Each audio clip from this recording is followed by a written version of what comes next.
Bienvenue dans ce module consacré à l'art de conditionner la suggestion directe, et notamment en lui rajoutant des déclencheurs et des leviers. Ce module est la suite du module intitulé « Oser la suggestion directe », dans lequel on réduit le langage de l'hypnose à son expression la plus pure pour obtenir une suggestion qui soit vraiment extrêmement claire, extrêmement explicite, et précise à la fois. Là, on va lui rajouter des accessoires, mais qui sont des accessoires indispensables, en fin de compte, pour une bonne pratique de la suggestion directe. Ces outils, comme je vous le disais, sont d'abord les déclencheurs, ce qu'on appelle les déclencheurs, les gâchettes, etc.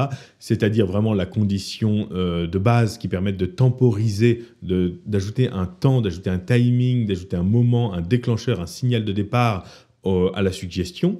Et ça, vous verrez que ça booste l'effet parce que ça agit sur l'effet d'anticipation inconsciente chez la personne, et ça augmente largement les effets des suggestions dans la plupart des cas, et ça permet d'en maîtriser pas mal d'aspects, puis de faire de la suggestion post-hypnotique. Donc ça, c'est une première chose qu'on verra. Et grâce à ça, on va commencer à pouvoir les empiler, donc voir les bases du stepping, et notamment les relier aussi grâce à une technique que j'ai intitulée la technique des dominos, vous verrez. Et puis après ça, on va aborder différents leviers, notamment le levier de validation, qui est vraiment un outil indispensable dans les séances d'hypnose parce que ça permet justement de respecter le timing de la personne. On verra que c'est la personne qui nous dit quand est-ce qu'on passe d'une étape à une autre.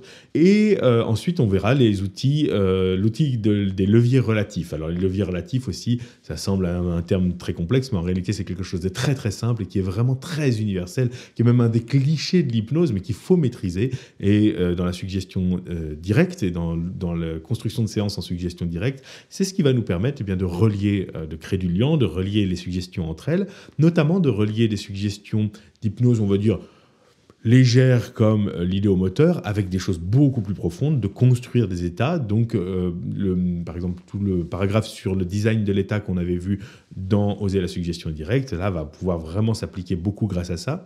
Et aussi de pouvoir entraîner du changement, parce que c'est grâce au levier, notamment, qu'on va pouvoir véritablement relier ce qu'on est en train de faire à des changements profonds. Tout ça va se dérouler à travers une série d'exercices, et notamment des exercices sous la forme de ce que j'appelle les script factory, c'est-à-dire que je vous accompagne dans la rédaction de votre propre script, que ensuite vous pouvez tester sur différentes personnes. Mais évidemment, ne vous en faites pas. Si vous avez peur de manquer de créativité, je vous donne également des solutions, je vous donne également des scripts pour que vous puissiez vraiment apprendre de la façon la plus facile possible. Comme ça, c'est vous qui choisissez quelque part le niveau de difficulté, le niveau d'exigence que vous souhaitez vous mettre, et muni de tous ces outils-là, d'une suggestion directe parfaitement claire et de ces différents outils qui vous permettent de l'appliquer de plein de façons différentes, là, vous allez pouvoir commencer à construire une infinité de séances en réalité. Vous pourriez ensuite rajouter des choses comme l'art de remplir les silences, l'art de rajouter de la confusion, la suggestion indirecte. Vous pourriez rajouter des tas de protocoles, le questionnement aussi, des tas de procédures, etc. Mais il n'empêche que rien qu'avec ça, vous pourriez déjà passer votre vie à créer des milliers de variantes et des milliers de séances déjà très créatives, très claires, très bien construites. Bon allez, je vous en dis pas plus et je vous laisse découvrir le contenu de ce module.